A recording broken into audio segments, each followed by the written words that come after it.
The morning of June 4, 1942, was breaking over the Pacific with a terrible clarity that no one aboard the Japanese carriers could yet perceive. At precisely 10:22 a.m., Lieutenant Joichi Tomonaga stood on the flight deck of the IJN Akagi, 325 nautical miles northwest of Midway, gripping his flight roster with hands that still trembled from the violence of his bombing run. The adrenaline hadn't left his system, his pulse still thundered in his ears. Through the bridge windows above him, the flight deck presented a scene of organized pandemonium. Type 99 dive bombers were being muscled aside by ground crews. Type 97 torpedo planes sat with their deadly cargo being swapped out.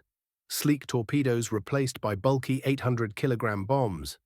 Fuel hoses snaked across the deck like metallic serpents, their rubber hides glistening with aviation fuel. The smell of petroleum and hot steel filled the humid air. Men shouted orders that were swallowed by the roar of aircraft engines and the clang of metal on metal. In Tomonaga's pocket lay a letter to his wife, incomplete and perhaps prophetic in its incompleteness. The final words he'd managed to write before heading to his aircraft that morning read simply, "The Americans are nowhere to be found. Victory is certain." Those words would prove to be the last entries in a narrative he would never finish. At that exact moment, American aircraft were already racing toward his position across empty sky. What Tomonaga couldn't possibly know was that the next 11 minutes would reshape the entire Pacific War. The 4 Japanese carriers he could see around him, mighty steel fortresses that seemed unsinkable, would be transformed into burning coffins. Everything the Imperial Japanese Navy believed about carrier warfare, about American capabilities, about their own invincibility, was about to be obliterated in the time it takes to drink a cup of tea. Down on the flight deck below, Petty Officer First Class Kanami Harada worked with desperate, almost frantic efficiency. Sweat streamed down his face as he supervised the weapon conversion that Admiral Nagumo had ordered just minutes earlier. His team had trained for this procedure countless times, switching aircraft between land attack and ship attack ordnance, but never under pressure like this. Never with scouts returning conflicting reports. Never with that creeping, inexplicable dread that something was fundamentally wrong, despite every piece of evidence pointing to overwhelming Japanese superiority. At 10:20 a.m., the Japanese carriers had been absolute masters of the Pacific. Their aircraft were being prepared for what they believed would be the destruction of a single, lone American carrier. By 10:31 a.m., 3 of those 4 carriers would be transformed into flaming wreckage, their deaths delivered by American dive bombers that seemed to materialize from the very emptiness of the sky itself. Those 11 minutes would forever alter how naval warfare would be understood and fought. The mathematics of Japanese naval dominance, which had seemed completely unassailable that morning, would be exposed as a dangerous illusion. Admiral Isoroku Yamamoto, known as Isoroku Nagumo, commanded what was technically called the Kido Butai, the mobile force. It was nothing less than the most powerful carrier-striking force ever assembled by any nation. 4 fleet carriers, the Akagi, the Kaga, the Soryu, and the Hiryu, 248 aircraft under his command. The pilots manning those aircraft were the most experienced naval aviators the world had yet seen. These were the veterans. Men who had flown at Pearl Harbor on that December morning that should have ensured Japanese victory. Men who had raided deep into the Indian Ocean. Men who had struck Darwin. Men who had participated in the fighting at Salamaua. In just 6 months of warfare, these pilots and their aircraft had sunk more Allied warships than the Imperial Navy had destroyed in all of its previous wars combined. Their kill ratio was almost impossible to believe. They seemed invincible. Against this overwhelming force, Admiral Chester W. Nimitz had positioned 3 American carriers, the Enterprise, the Hornet, and the Yorktown. The Yorktown represented a particular miracle of American determination. She had been so heavily damaged that any Japanese shipyard would have condemned her to months, perhaps years, of reconstruction. Yet somehow, impossibly, her American repair crews had managed the equivalent of 3 months of work in just 72 hours, employing 1,400 workers laboring around the clock at Pearl Harbor. They'd welded her broken plates while she was already underway, racing toward battle. The American force possessed 233 aircraft, but these numbers masked a troubling reality. Most of the pilots flying those aircraft had never seen combat. Many had fewer than 300 hours of total flight time. They were brave, certainly, but they were also untested. The torpedo bomber squadrons flew an aircraft called the TBD Devastator, a slow, vulnerable machine that pilots had bitterly nicknamed the TBD, a grim pun that stood for terrible but determined. The confidence aboard the Akagi ran deep. Captain Taijiro Aoki wrote in his personal war diary that morning, "The American Navy is a broken force. After today, they will have no carriers in the Pacific. The war will effectively be over." This wasn't mere bravado or propaganda meant for morale. Aoki genuinely believed what he was writing. The evidence seemed irrefutable. The Japanese had won every single carrier engagement since the war began. Just 1 month earlier, at the Battle of the Coral Sea, the very first carrier versus carrier battle in human history, they had sent the USS Lexington, America's second-largest carrier, to the bottom of the ocean. In exchange, they had lost only the light carrier Shoho. They had raided Darwin with complete impunity. They had struck Salamaua without opposition. From Hawaii to the Indian Ocean, they had operated freely without any serious challenge to their dominance. What the Japanese leadership didn't know that morning would eventually fill entire volumes of military history. They didn't know that American cryptanalysts working at Station Hypo in Pearl Harbor had successfully broken the JN-25 Japanese Naval Code. They didn't know that Admiral Nimitz had read their detailed operation orders. They didn't know that he understood Midway was their target. They didn't know that he knew the precise composition of their attacking force. They didn't know that he had positioned his 3 carriers in an ambush location called Point Luck, situated exactly 325 miles northeast of Midway Island. Lieutenant Yoshio Shiga, a veteran Zero pilot aboard the Kaga, would reflect on this later with the clarity of hindsight. "We operated under the assumption that surprise was entirely ours. We believed the Americans thought we were coming for Hawaii. We believed they thought we were attacking the Aleutians.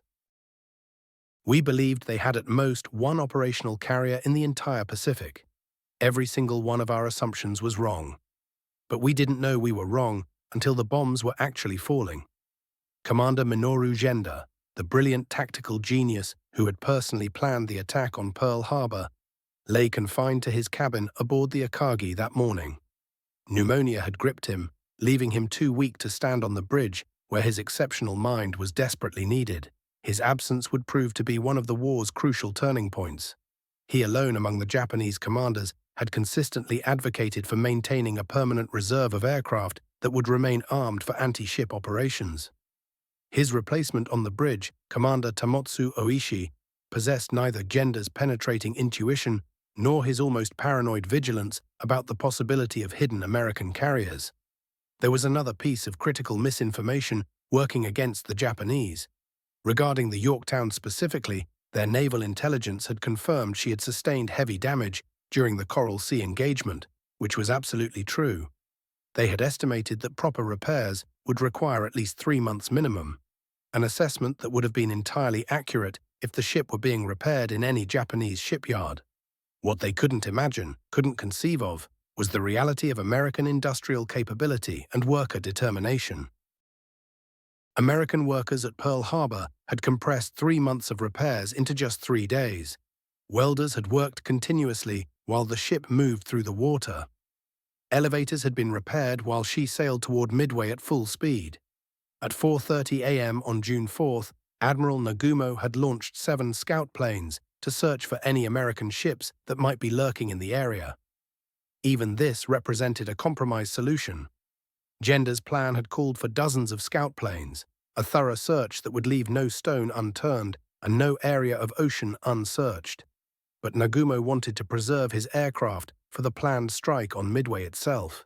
Each scout plane would fly a single search line outbound for 300 miles and then return, leaving vast empty areas of ocean completely unsearched. The most critical of these search lines, designated Number 4 and launched from the cruiser Tone, had departed 30 minutes behind schedule due to mechanical problems with the catapult apparatus. This single mechanical failure, A minor delay in launching would place Tone's scout plane directly over the American fleet at precisely the worst possible moment for the Japanese. When the American carriers had their decks completely crowded with aircraft in the middle of being refueled and rearmed, when they were at their absolute most vulnerable. Petty Officer First Class Amari, serving as an observer aboard the scout plane launched from the battleship Haruna, later gave testimony about what they experienced. "We flew our assigned searchline, seeing nothing but endless ocean. We were trained by years of experience to see what we expected to see. Perhaps merchant ships, perhaps a cruiser if we were fortunate. Nobody was looking for American carriers because nobody genuinely believed American carriers were present in this area. That belief was our greatest liability." At 4:30 a.m., while it was still dark across the Pacific, 108 Japanese aircraft had roared off the flight decks of the four carriers, headed toward Midway. 36 Zeros, 36 Aichi Val dive bombers, 36 Nakajima Kate torpedo bombers, though these Kates were carrying bombs instead of their normal torpedo armament. Lieutenant Joichi Tomonaga had been chosen to lead this strike force. The aircraft he piloted carried a radio that would soon transmit a message. That message would trigger a chain of decisions that would prove absolutely fatal. The Midway strike force encountered fierce, organized resistance. American fighters, Brewster Buffaloes and Grumman Wildcats, were waiting at altitude, alerted by radar to the incoming Japanese formation. Anti-aircraft fire erupted from the island, thick and accurate. The Japanese suffered losses. 11 aircraft were shot down, torn apart by gunfire or crushed in collisions. 14 more were damaged heavily enough that they could barely make it back to the carriers. But more significant than these material losses was the message Tomonaga radioed back at 7 a.m. His words would reshape the entire morning. "There is need for a second attack wave." This message arrived at the Akagi's bridge at the exact moment Admiral Nagumo was wrestling with the most crucial decision of his entire career. He had maintained a force of 93 aircraft held in reserve. These planes were armed with torpedoes and armor-piercing bombs, weapons specifically designed for attacking ships. American B-17s from Midway had been bombing his fleet from high altitude all morning. Their attacks ineffective, but forcing constant evasive maneuvers that consumed fuel and attention. Torpedo bombers from Midway had just struck at his fleet, also causing no real damage, but demonstrating that Midway's airfield remained a functional threat that could continue launching attacks. Commander Ryosaku Yanagimoto of the Soryu had urged maintaining the anti-ship armament on the reserve aircraft. "Sir," he had argued, "we should keep the reserve armed for ship attack. We have received no reports from our scouts, but that doesn't mean there are no American ships nearby. Surely the prudent course—" But Nagumo, pressured by the continuous attacks from Midway and influenced by Tomonaga's urgent message requesting a second strike, made his fateful decision at 7:15 a.m. Remove the torpedoes. Load bombs for land attack. The words were spoken quietly, but they would echo across history. What followed was chaos that appeared controlled only from a distance. Each Nakajima Kate torpedo bomber carried either a single Type 91 torpedo or an 800-kilogram land attack bomb. Switching between them was a process that required precision and time. The aircraft had to be rolled on wooden rails to the hangar deck via elevator. The torpedo had to be removed using specialized carriages. The bomb had to be mounted using different attachment points and different fastening mechanisms. The release mechanism had to be adjusted for the different ballistics of a bomb versus a torpedo. The aircraft then had to be returned to the flight deck and refueled for an entirely different mission profile. Aviation Ordnance Man Second Class Takaichi Maeda, working aboard the Kaga, described what he witnessed that morning. "We worked like demons possessed. The torpedoes were being stacked on the hangar deck because returning them to the magazine below would take far too long. Fuel hoses were everywhere, threading across every available space. We were refueling aircraft while simultaneously changing weapons, something that was strictly forbidden in every regulation book, but something we had to do to save time. The hangar deck became a bomb with a burning fuse, but in that moment, we couldn't afford to think about that. We had done this drill hundreds of times, hundreds. It felt routine, even though nothing about it was routine. On the Akagi, the situation was even more complex and dangerous. The ship carried Type 99 dive bombers that could be equipped with either 250-kilogram general-purpose bombs or 242-kilogram semi-armor-piercing bombs. The latter were designed for attacking ships. The former were for land targets. The ordnance crews had to not only change the bombs themselves, but change the bomb types entirely, each configuration requiring different fuses and different mounting brackets. The work seemed to stretch on endlessly.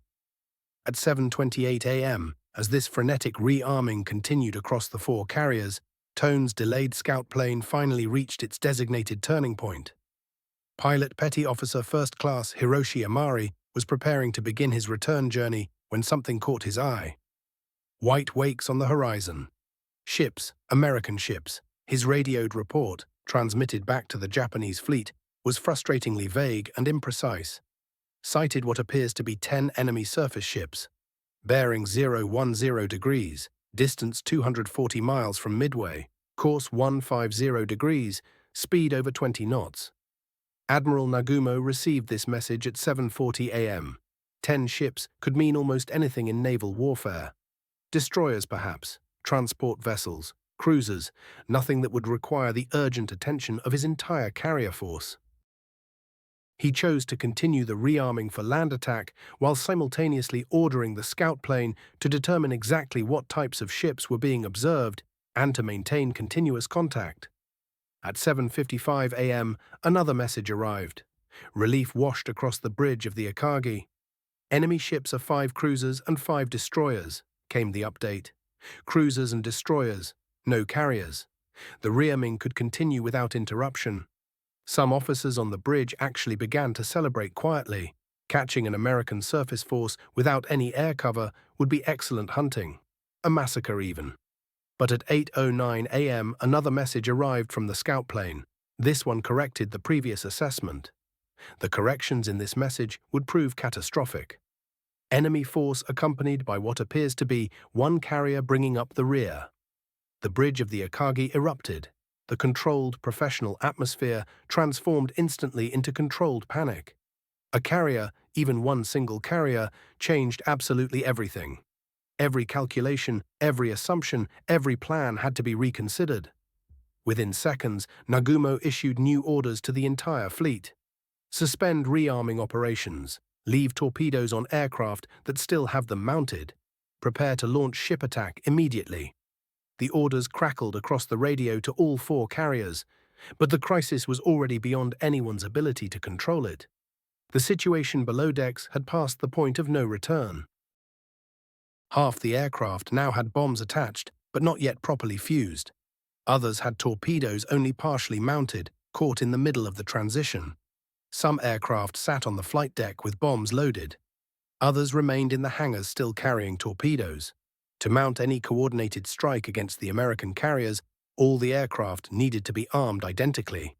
To accomplish that, the crews needed at least 45 minutes. 45 minutes to either complete the bomb conversion or revert back to torpedo armament. Time they did not possess. The situation was actually far worse than anyone on the bridge realized at that moment. The returning Midway strike force was now approaching the carriers, low on fuel, many damaged from combat, all desperately needing to land immediately and safely. Naval doctrine was absolute and had been hammered into every officer's consciousness through years of training. You recovered your own aircraft first. You retrieved your pilots. Only after your people were safely aboard could you even consider launching new strikes. To do otherwise would mean losing dozens of aircraft, and more critically, losing the veteran pilots who flew them, irreplaceable combat experience that couldn't be manufactured in a few weeks or months. At 8:30 a.m., Nagumo made his second fatal decision. Recover the Midway strike force first. Then we will deal with the American carrier. The 4 Japanese carriers immediately shifted their entire focus to landing the damaged, fuel-depleted aircraft that were circling overhead, waiting desperately to come down.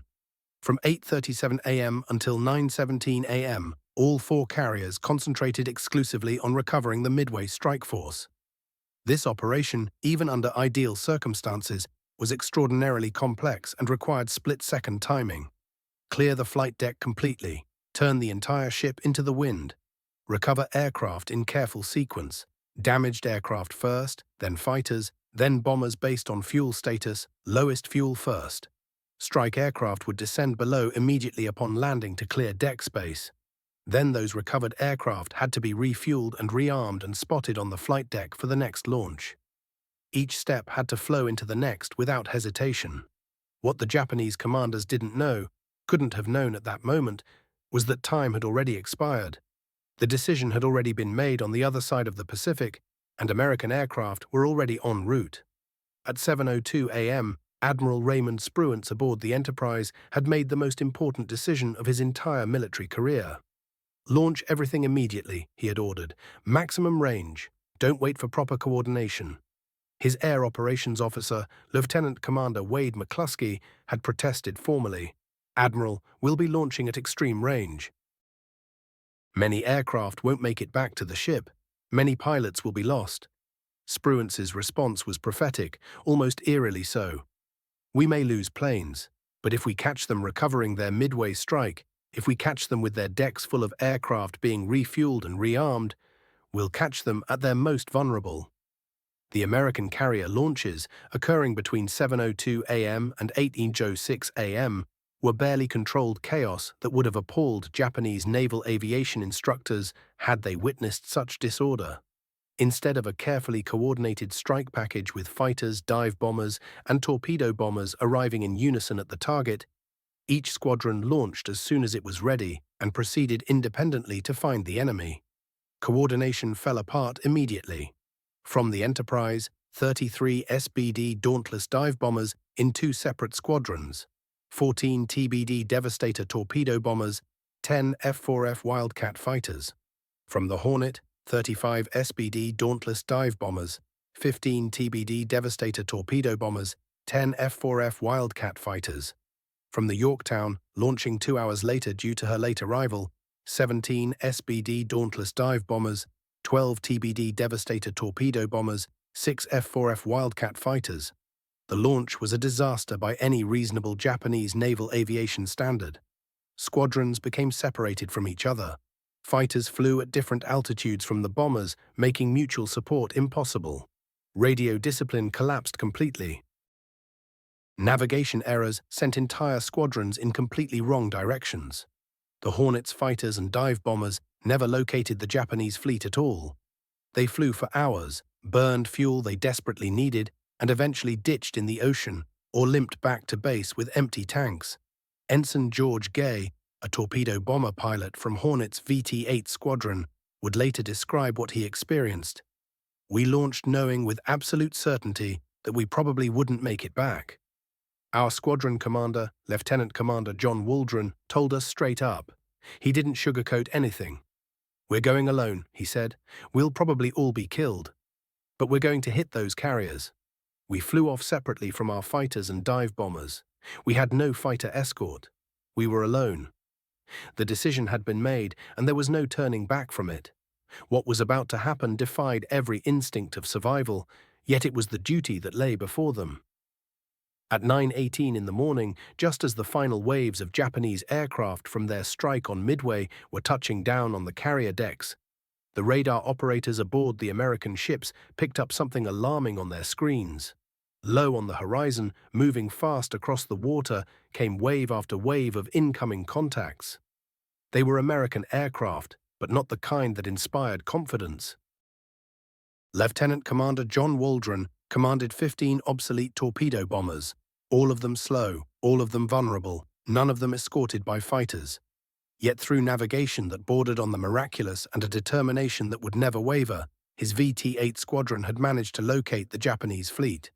What followed was methodical and devastating. Every single one of those 15 TBD Devastators fell from the sky in flames. The Japanese guns tore them apart. Of the 30 young men who climbed into those cockpits, only one walked away alive. Ensign George Gay floated in the water beneath his seat cushion, powerless to do anything but watch as history unfolded before his eyes. The torpedo bombers had achieved nothing concrete. Not one of their weapons found a Japanese ship. The sacrifice seemed meaningless, wasteful, the kind of tragedy that serves no purpose. But something crucial had shifted. Every Zero fighter had rushed downward to sea level to engage the slow-moving American bombers. The Japanese carriers, caught unprepared, had been forced to turn into the wind and maneuver frantically to evade. The flight decks had become chaotic, unsuitable for launching fresh waves of aircraft. More importantly, every pair of eyes searching for danger from the Japanese perspective was locked on the water below, scanning for the next wave of attackers. Nobody was looking upward. More American torpedo bombers kept coming, wave after relentless wave. At 9:36, 14 more old Devastators arrived from the Enterprise, still without fighter cover, still hopelessly outclassed. The slaughter resumed. 10 of those 14 aircraft were shot down, their crews joining the growing list of the dead. Again, not a single torpedo struck home. By 10 o'clock, yet another group arrived. 12 more torpedo bombers from Yorktown, accompanied by only a handful of fighters. 10 of these 12 also fell, burning spirals of wreckage falling toward the ocean. Still, the Japanese ships remained untouched by American ordnance. By 10:20, the American torpedo attacks had finally ended. The last of Waldron's squadrons were either destroyed or limping away in full retreat. The Japanese fleet began the process of recovering their fighters, now running dangerously low on ammunition and fuel from the constant combat. To every officer aboard those carriers, victory seemed absolutely assured. The Americans had thrown their best at them and failed completely. 41 American torpedo bombers had attacked, and 35 of them were gone. On the bridge of the Akagi, Admiral Isoroku Yamamoto's subordinate, Admiral Chuichi Nagumo, finally allowed himself to breathe. His operations officer stepped forward with a report that confirmed everything. "Sir, our preparations are nearly complete. 30 minutes from now, we will be ready to launch our counter-strike against the American carrier task force. Every aircraft has been armed. The hangars are stocked with weapons. The decks are loaded with machines ready for war." The flight decks of all 4 carriers had become packed with aircraft in various states of readiness. The Akagi carried 40 fighters and bombers, fully fueled, fully armed, waiting only for the signal to launch. The Kaga held 30 machines on her vast deck. The Soryu displayed 33 aircraft, some still receiving final armament adjustments. The Hiryu, positioned further to the north, carried 38. Fuel lines snaked across the decks, still connected to the aircraft they were feeding. Ordnance crews moved methodically across the wooden flight decks, making last-minute adjustments to bomb racks and torpedo attachments. Pilots sat in their cockpits, engines ticking over, ready to surge into the sky at command. The American dive bombers from the Enterprise had been searching the ocean for hours. They had been launched in search of the Japanese carriers, but the coordinates they had been given proved wrong. The Japanese fleet was not where American intelligence had predicted. Running desperately low on fuel with no sign of their quarry, Commander Wade McCluskey made a calculated guess. He spotted a Japanese destroyer racing through the water, heading northeast at high speed. Such a vessel would surely be heading toward the carrier fleet. Following that single ship became an act of desperation that would alter the course of the war. At 10:22 in the morning, McCluskey pushed his dive bombers over into their attack runs from 14,500 feet. They came at the Japanese fleet in precisely its moment of maximum vulnerability. The Zeros were at sea level, gulping fuel and ammunition. The anti-aircraft batteries were positioned horizontally, trained to defend against low-flying torpedo bombers, not aircraft diving from above. The flight decks lay exposed, covered with aircraft, fuel, and ordnance, in dangerous proximity to one another. Everything was precisely wrong for defense against this particular threat. Lieutenant Richard Best selected the Akagi as his target. In the moments before he pushed over into his dive, he observed the scene below with the clarity that comes from imminent danger. The great carrier was turning into the wind, her deck completely covered with aircraft, packed so tightly they were almost touching. Crew members raced across the wooden flight deck. Fuel hoses hung from the wings of fighters and bombers. Engines were starting to turn over, pilots beginning to taxi into position. Best calculated they had perhaps 60 seconds of warning before his bombs arrived. It would not be nearly enough time. At 10:26, Best's 1,000-pound bomb pierced the Akagi's flight deck near the massive elevator amidship. The weapon descended through layers of the ship and detonated in the hangar deck below, precisely where the most dangerous cargo had been stored. The Japanese maintenance crews, in violation of every safety protocol, had removed torpedoes and bombs from aircraft and stacked them directly on the hangar deck, piled carelessly against one another. The explosion was catastrophic beyond description. Simultaneously, Lieutenant Earl Gallagher's squadron dove on the cargo. 4 massive bombs struck the converted battleship-turned-carrier in rapid succession, each one hitting in less than 30 seconds. The first bomb tore into the forward section of the ship, destroying the bridge structure completely. Captain Jisaku Okada and every officer standing with him was killed instantly. The remaining bombs struck among the packed aircraft on the flight deck, turning them into weapons themselves. The explosions cascaded one after another, each detonation triggering the next in an ever-accelerating chain reaction. The 80,000 tons of fuel, torpedoes, and bombs that the cargo carried began to detonate in sequence. Within minutes, the entire ship transformed into an inferno extending from bow to stern. The heat became so intense that no human being could approach within 50 feet of the flames. Firefighting crews stood helpless, watching the ship consume itself. At virtually the same moment, Commander Max Leslie's dive bombers from Yorktown arrived above the Soryu. 3 massive bombs fell in perfect alignment down the center line of the flight deck. The first exploded among the aircraft crowded in the forward hangar. The second struck amidships, where more aircraft were parked. The third destroyed the rear elevator. The Soryu possessed a particular vulnerability that others lacked. She had been fitted with extra aviation fuel tanks positioned along the sides of her hangar deck, an attempt to extend the range of her aircraft. When the bombs struck, these tanks ruptured immediately, and the aviation fuel spilled across the hangar deck and ignited. The fires that resulted reached temperatures above 1,000 degrees Celsius, burning with an intensity that defied the crew's ability to respond. At 10:31, as suddenly as it had begun, the American attack ended. The dive bombers turned for home, their fuel gauges dropping toward empty. In just 11 minutes, 3 of Japan's 4 fleet carriers had been transformed from instruments of imperial power into burning, sinking hulks. The speed of the transformation seemed impossible. On the Akagi, Admiral Nagumo stood frozen in shock as the ship rocked beneath him from continuous explosions. Commander Oishi, his operations officer, was shouting reports that seemed disconnected from reality. The flight deck was gone. The hangar deck was an inferno. Every aircraft was destroyed. Steering control had been lost. Communications had been destroyed. Captain Taijiro Aoki recognized that his superior had been overwhelmed by the speed of events. He grabbed Nagumo's arm with urgency. "Admiral, we must leave the bridge. The ship is finished. We must transfer your command to another vessel." On the Kaga, the situation had become even more desperate.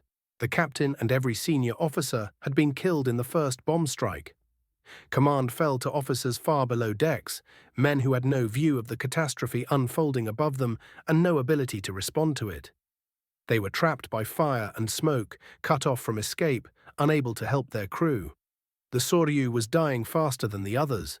Captain Ryusaku Yanagimoto stood on his bridge and watched the flames advance toward him. His officers pleaded with him to evacuate, to save himself. He refused. When he finally spoke, his voice was steady. His order was brief and final. "Save yourselves. I will stay with the Soryu." Witnesses later reported that he lashed himself to the helm, determined to go down with his ship like a captain of old. He was never seen again. In the minutes that followed 10:31, the Japanese Navy confronted a disaster beyond any scenario their planners had ever considered. 3/4 of their carrier striking power had been eliminated in less time than a single landing operation would have required.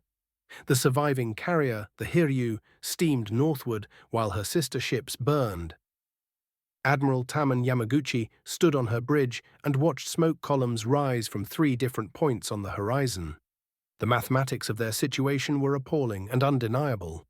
In 11 minutes, the Japanese had lost 3 fleet carriers. Approximately 110 aircraft sat burning on the flight decks. Another 40 or more aircraft remained in the hangars, destroyed. 50 or more aircraft were aloft somewhere over the ocean, desperately searching for a place to land that no longer existed. Over 2,000 sailors would eventually be counted as dead, skilled air crews and maintenance personnel, the very men that Japan could least afford to lose. The scenes aboard those burning carriers surpassed any attempt at description. On the Akagi, explosions continued for hours without pause. Each blast sent sheets of steel and fragments flying through compartments packed with sailors. The hangar deck became an inferno, a place of such heat that metal became plastic, running like water. On the Kaga, her size worked against the desperate crew. Built originally as a battleship before conversion to a carrier, she contained far more internal compartments, far more sealed spaces where men became trapped. The fires raged above, making rescue impossible for anyone below. The steel bulkheads grew so hot that they glowed like dying coals. Hundreds of men died in sealed compartments, their fate sealed the moment the bombs struck. On the Soryu, the engineering spaces became scenes of unimaginable horror. Commander Kondo, one of the few chief engineers to survive, later described what had happened in the spaces beneath the flight deck. The first bomb's impact had severed the steam lines that powered the ship. Superheated steam at 400 degrees Fahrenheit instantly filled the compartments. Men were literally steamed alive where they stood, their bodies scalded beyond recognition. Others suffocated as the fires above consumed every molecule of oxygen in the compartments, leaving them drowning in air that no longer sustained life. Admiral Yamaguchi, standing on the Hiryu's bridge as his three sister ships burned, faced a situation that seemed hopeless from any rational perspective. He had one carrier against what he believed were three American carriers. The mathematics appeared to favor defeat. Yet Yamaguchi was a man inclined toward aggression, not acceptance. He made an immediate decision. The strike would continue. The Hiryu would launch a counterattack. At 10:58, just 27 minutes after the American bombers had departed, the Hiryu catapulted 18 dive bombers and a dozen fighters into the sky. They flew south, searching for the American task force, determined to strike back. At noon, they found the Yorktown. Despite facing prepared defenses and fighter pilots who had been alerted by radar, the Japanese airmen pressed home their attack with characteristic determination. 3 bombs found the American carrier, starting fires and damaging her boiler rooms. The Yorktown slowed to a stop, her power failing. Yamaguchi saw his opportunity immediately. He ordered another strike. At 1:31 in the afternoon, 10 more torpedo bombers and 6 fighters launched from the Hiryu. This tiny force, all that Yamaguchi could muster, found the Yorktown again at 2:42 in the afternoon. The American defenses were ready and waiting. Anti-aircraft fire destroyed half the attacking aircraft before they could deliver their weapons. But through the wall of fire, the survivors came on. 2 torpedoes struck the Yorktown's port side. Leading this final attack was Lieutenant Joichi Tomonaga, who had flown the strike on Midway Island that very morning. His aircraft had been damaged over Midway, hit by anti-aircraft fire. His left wing had lost its fuel tank, torn away by shrapnel. He had calculated his fuel remaining and known that he did not have enough to return to his carrier. Yet he had launched anyway, determined to contribute to this final blow against the Americans. His torpedo was one of the 2 that hit the Yorktown. Seconds after his weapon entered the water, his aircraft, completely out of fuel, fell toward the sea. At 5:03 in the afternoon, the final phase of the battle arrived. 24 American dive bombers from the Enterprise and the Yorktown found the burning Hiryu. 4 bombs struck the last Japanese carrier in rapid succession. She transformed into an inferno, yet another island of flame on the ocean. Captain Tomo Kaku of the Hiryu was mortally wounded in the attack. As his life drained away, he summoned what strength remained and gave his final order: settle the ship, save the crew and evacuate. Do not let this ship be captured. Admiral Yamaguchi made his own decision. He would not leave. His final message to his staff was simple and carried the weight of a man accepting defeat. I will ask the Emperor for forgiveness for the loss of this battle. All of you will remain and rebuild the Navy. I will take responsibility here. As the Japanese carriers burned, sinking slowly into the sea, The surviving officers aboard the Japanese fleet began to grasp the magnitude of what had happened to them. The intelligence failure had been total and devastating. All the evidence pointed toward a terrible truth. The Americans had known everything. Their carriers had arrived at precisely the right location at precisely the right moment. Midway had been fully alerted, fully prepared, not caught unaware. Submarines had been positioned along the Japanese approach routes with uncanny accuracy. Strike aircraft had been launched at maximum range, timed perfectly to arrive as Japanese defenses were at their weakest. Captain Yasuji Watanabe, operations officer for the combined fleet, would later write an account that captured the bitter realization. We came to understand that the Americans had read our mail. Every message we sent, every order we transmitted, every plan we made. We had been performing on a stage for an audience that had memorized the script before we even stepped into the light. The element of surprise that we believed was ours had actually belonged to them all along. The battle revealed fundamental truths about carrier warfare that Japanese naval doctrine had failed to appreciate or prepare for. Their entire strategic approach had been sound in theory. Masked carrier operations, coordinated strikes, holding forces in reserve. These were all correct principles, but they had not been able to execute them when pressured and opposed by a skilled and determined enemy. The American SBD Dauntless dive bomber had proven superior to the Japanese Zero fighter in the single metric that mattered most in this battle. It could deliver its ordnance and survive the attempt. The American doctrine of launching aircraft as quickly as possible, rather than carefully preparing every detail, meant they could get their aircraft into the sky faster than their Japanese counterparts. The American damage control procedures, which Japanese officers had previously dismissed as overly cautious and wasteful, had already saved the Yorktown once and would save other American carriers throughout the coming years of war. As night fell on June 4th, thousands of Japanese sailors floated in the water or crowded aboard the destroyers sent to rescue them. Behind them on the darkening horizon, the three burned-out carriers remained afloat but abandoned, dying slowly as the night grew deeper. Many of the sailors refused rescue, consumed with the belief that they had failed their emperor. Men would swim deliberately away from rescue lines, shouting prayers for the emperor's eternal reign, and then deliberately dive beneath the surface, holding their breath until their lungs gave out. What neither side fully grasped in those moments was that the Americans believed they were losing. Admiral Spruance, receiving fragmentary reports of his missing squadrons, calculated his losses. Over half his aircraft were gone. The Yorktown was crippled and listing dangerously. Reports came in of Japanese submarines positioned everywhere, a constant threat. Yet Spruance made the decision that would prove decisive. Despite the uncertainty, despite the apparent losses, he ordered the engagement to continue. His scouts that evening finally brought confirmation of what he had dared to hope. The Japanese carriers were burning. The American victory, still unfolding, was becoming undeniable. But even with that knowledge, the Americans did not fully understand the magnitude of what they had achieved. June 5th brought confirmation of what the Americans had feared and what the Japanese were experiencing as disaster. The submarine I-168, dispatched by Admiral Yamamoto himself, located the Yorktown, which was under tow and moving at a crawl. Lieutenant Commander Yahachi Tanabe lined up his approach carefully and fired 4 torpedoes. 2 of them struck the Yorktown, a third struck the destroyer that had been positioned alongside to help tow. The Yorktown, survivor of so much, would eventually sink on June 7th, the last carrier casualty of the battle. Yet by that time, the outcome was no longer in doubt. The 4 Japanese fleet carriers were gone. They had been scuttled by their own destroyers when it became clear that no salvage was possible, that they would never sail again. The human cost of those 11 minutes continued to accumulate. The Akagi burned for 19 hours before being settled at dawn on June 5th. The Kaga sank at 7:25 in the evening on June 4th, taking 811 men to the bottom with her.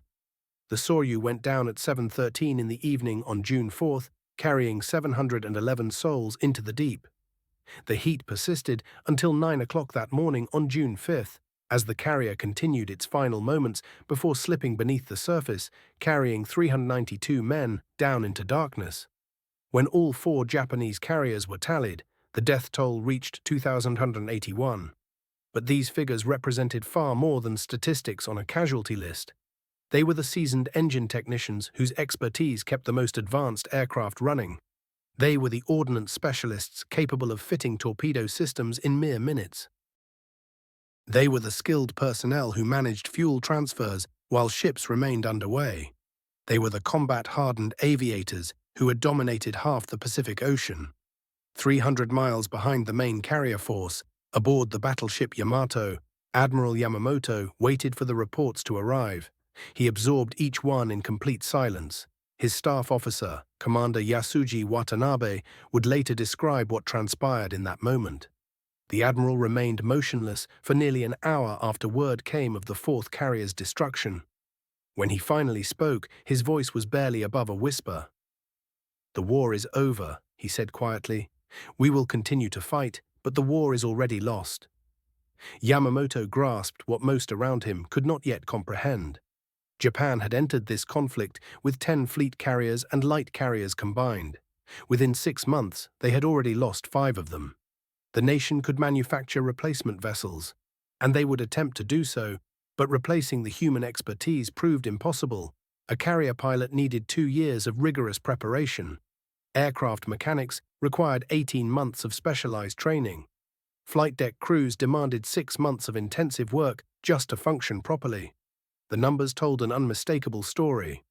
By the time Japan managed to complete a single new carrier, America had already launched 17. American training centers were producing 10,000 pilots monthly by 1943. Japan never reached 500 per month and couldn't make up their losses. The survivors who escaped midway carried deep psychological wounds that spread through the entire Japanese naval structure. The aura of invincibility had shattered completely. The certainty that had fueled every operation from Pearl Harbor through the Solomon Islands crumbled in just 11 minutes of diving bomber assaults. The Japanese Navy responded by adopting new tactical procedures learned from their devastating experience. Fighter coverage maintained altitude continuously. Flight decks remained clear rather than congested. Ammunition returned to storage compartments immediately. Multiple search patterns overlapped across wider areas. Radio discipline gave way to constant tactical communication. Yet these modifications came too late to matter. They treated symptoms rather than addressing the fundamental problem. The real issue was that American capabilities in intelligence, manufacturing, and technical advancement had already outpaced Japan's. For the Americans, those 11 minutes meant transformation from desperate fighters into confident warriors. The Pacific Fleet, shattered by the shock of Pearl Harbor, had revealed something about itself. They could not merely resist the Japanese Navy, they could annihilate it. Admiral Nimitz received confirmation and addressed his officers with certainty. They are not Superman. They can be beaten. They have been beaten. Now we take the offensive. The tactical lessons were absorbed immediately. Dive bombers proved to be supreme ship killers. Coordinated assaults worked best, though solitary strikes could still succeed. Getting the first attack away provided decisive advantage. Radar-guided fighters made the difference in air superiority. Good damage control saved ships that seemed destined to sink. But the most profound lesson was purely psychological. Ensign George Gay alone survived from Hornet's VT-8, floating in the water as he witnessed the Japanese carriers transformed into infernos. He stated it plainly. We faced the best they possessed and destroyed it completely. From that moment forward, we understood we would ultimately triumph in this war. It would simply require more time and sacrifice. Detailed post-war examination showed precisely what happened during those 11 minutes. American dive bombers achieved roughly 52% accuracy at Midway, far exceeding typical practice results. They achieved this accuracy in the ideal circumstances. While the Japanese gunners had shot down 35 of 41 attacking torpedo bombers, an 85% success rate, those desperate sacrificial assaults created the perfect conditions for the dive bombers to succeed. The Japanese carriers occupied what naval experts term the vulnerable window, that specific moment when a carrier becomes most defenseless. Aircraft undergoing maintenance prevent evasive maneuvers. Fuel lines remain connected, guaranteeing fire if struck. Ordnance sits exposed on decks, amplifying destruction from any hit. Attention is diverted elsewhere, delaying discovery of incoming threats. Commander Joseph Rochefort, whose codebreakers had orchestrated the ambush, understood the mathematics. We succeeded because we recognized when they would be defenseless and managed to reach them at precisely that instant. 5 minutes in either direction, and the outcome transforms completely. The wrecks of those 4 carriers now rest in the deep waters near Midway, serving as underwater tombs for thousands. Oceanographer Robert Ballard's explorations have located them. Yorktown rests at depths exceeding 16,000 feet. Other vessels rest even deeper, at 17,000 feet or more. Recent surveys conducted in 2023 have documented these wrecks in detail, now protected as part of the Papahanaumokuakea Marine National Monument. Both nations established memorials. During anniversary observances, former adversaries gathered as companions, connected by understanding the battle's historical significance. Japan's navy attempted concealment of Midway's truth from its own population, isolating survivors and demanding their silence, announcing triumph while hiding catastrophe, corrupting confidence throughout the fleet, and creating a pattern of deception lasting until the war's conclusion. Military historians have spent decades debating alternative scenarios. What if that scouting plane had launched on schedule? Though interestingly, contemporary research shows that delay actually allowed the Japanese to discover the Americans sooner than otherwise possible. What if Nagumo had retained reserve aircraft? What if American torpedo bombers hadn't pressed their futile assaults? What if McCloskey hadn't chased that destroyer? But history contains no alternate branches. The events of those 11 minutes reorganized everything. Military strategists in modern times continue examining Midway, seeking applications to contemporary warfare. Information dominance remains supreme. Initial strike capability in advanced conflicts typically predicts outcomes. Every weapon system experiences its moment of greatest vulnerability. Individual choices during crisis still shape events. Superior systems overcome superior warriors. Through correspondence, personal journals, and recorded recollections spanning decades, those who lived through those moments provided intimate narratives.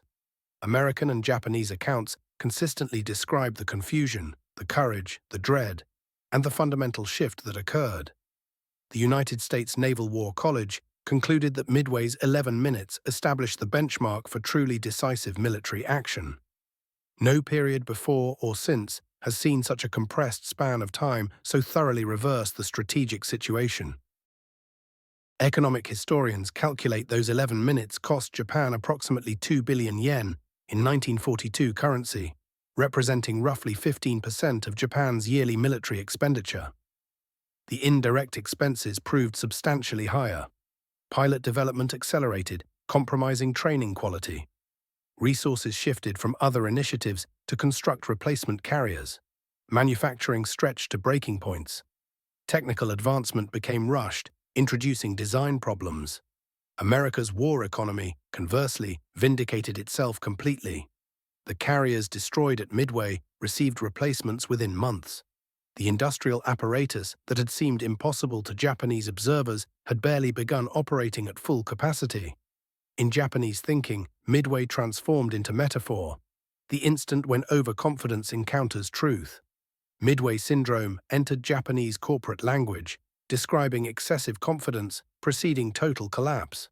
Post-war Japanese Admiral Tojo Hideki wrote, "Those 11 minutes instructed Japan that the samurai age had concluded. Individual bravery, proficiency, and commitment proved meaningless against coordinated intelligence, massive production, and technical supremacy. We entered those 11 minutes as warriors. We exited as relics." Survivors from each side bore distinctive psychological scars. American dive bomber pilots who released death during those 11 minutes frequently experienced guilt for enduring. Japanese sailors who survived the burning struggled with shame for living while their vessels perished. Lieutenant Richard Best, whose bomb destroyed a carrier, never flew combat missions again. Tuberculosis developed from inhaling corrosive oxygen system vapors. For decades, he contemplated the personnel his single perfectly aimed bomb had killed.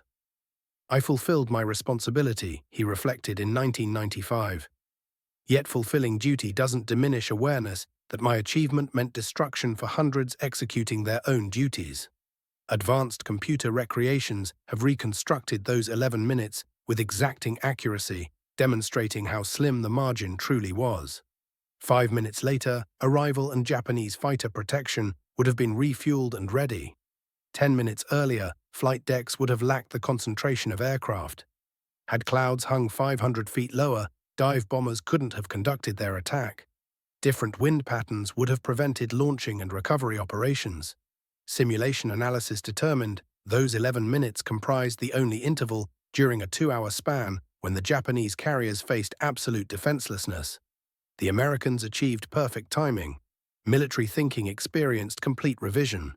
Carriers dispersed across wider formations rather than grouped densely. Fighter defense maintained multiple layers constantly. Flight operations minimized deck congestion. Damage containment received equal emphasis with offensive power. Information collection gained importance matching operational planning. The American Navy completely reconstructed its carrier combat doctrine. The Japanese Navy couldn't execute the recommended modifications. They possessed insufficient resources for continuous fighter coverage or rapid rearming capabilities. Fundamentally, those 11 minutes involved individual human choices made amid extraordinary stress. McCloskey's determination to pursue that destroyer, best split-second targeting selection, Nagumo's directive to rearm, Sprague's decision to launch beyond normal range, individual aviators pressing forward despite knowing death awaited them. Admiral Sprague afterward observed, "Our triumph resulted from our mistakes remaining fixable while theirs were not." In those 11 minutes, every Japanese error became magnified.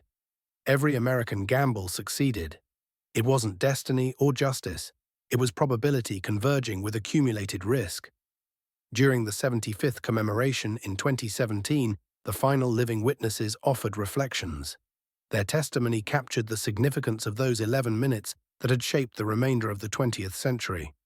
History views those 11 minutes as both tremendous achievement and terrible necessity. They defined more than a single battle. They characterized an entire age, demonstrating how swiftly military dominance can shift and become permanent. They revealed that intelligence, manufacturing, and technological advancement supersede heritage, experience, and combat methodology. They proved that choices by individuals in critical moments outweigh extensive prior planning.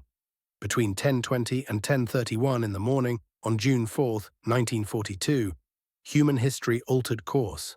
3 Japanese carriers, the Imperial Navy's jewels, Pacific Conquest's instruments, Japanese strength symbols, became burning ruins. American aircraft dispatched without coordination, without confidence of success, accomplished what seemed unachievable. Superior forces received decisive defeat. Those 11 minutes confirmed that contemporary warfare reverses advantage instantly and irreversibly.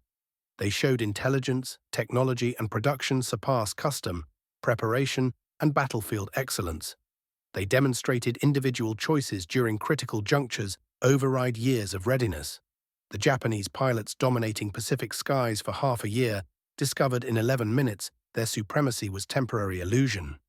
The American pilots dismissed as inferior realized they could destroy the finest naval aviators when circumstances aligned correctly. In those 11 minutes, approximately 2,200 Japanese sailors and airmen perished with their ships, alongside 307 Americans, converting strategic abstractions into individual loss. Their deaths, whether they volunteered, whether they conquered, whether they fell, formed the axis upon which the Pacific War rotated. The carriers swallowed by ocean carried more than equipment and supplies. They carried imperial ambitions, beliefs of superiority, confidence in predetermined victory. They left behind wives searching for answers that would never come. They left behind offspring raised without fathers. They left behind nations confronting gaps between legend and truth. Currently, the Pacific waters rest tranquilly above the graves of 4 carriers, Akagi, Kaga, Soryu, and Hiryu. Yorktown lies adjacent, American and Japanese wrecks occupying the identical abyss. They exist as memorials, marking those 11 minutes when tomorrow was constructed from descending ordnance and ascending flames. When young souls perished for convictions they held genuine, and when our modern epoch commenced in conflict that felt perpetual, yet endured merely the duration of a brief morning break. Those 11 minutes epitomize history's most concentrated instruction in military arrogance's emptiness, the effectiveness of intelligence and progress, and the human expense of miscalculation. They demonstrate that instances reverse everything, temporary advantages vanish, and miscalculation demands payment in existence itself. Admiral Nagumo survived those 11 minutes, but never moved beyond them. Before his death on Saipan in 1944, he composed, "At Midway, we comprehended that conflicts are determined not by warriors, but by methods. In 11 minutes, the American system eliminated our warrior philosophy. We believed we contested the preceding conflict better. They contested the subsequent conflict foremost. Those 11 minutes were not conflict. They were destruction of yesterday by tomorrow. The American aircraft descended. Those 11 minutes transcended the Pacific struggle. They reorganized how civilization approaches, contemplates, and understands warfare. In those 11 minutes, the warrior's period concluded and the technologist's era commenced. Everything afterward transformed.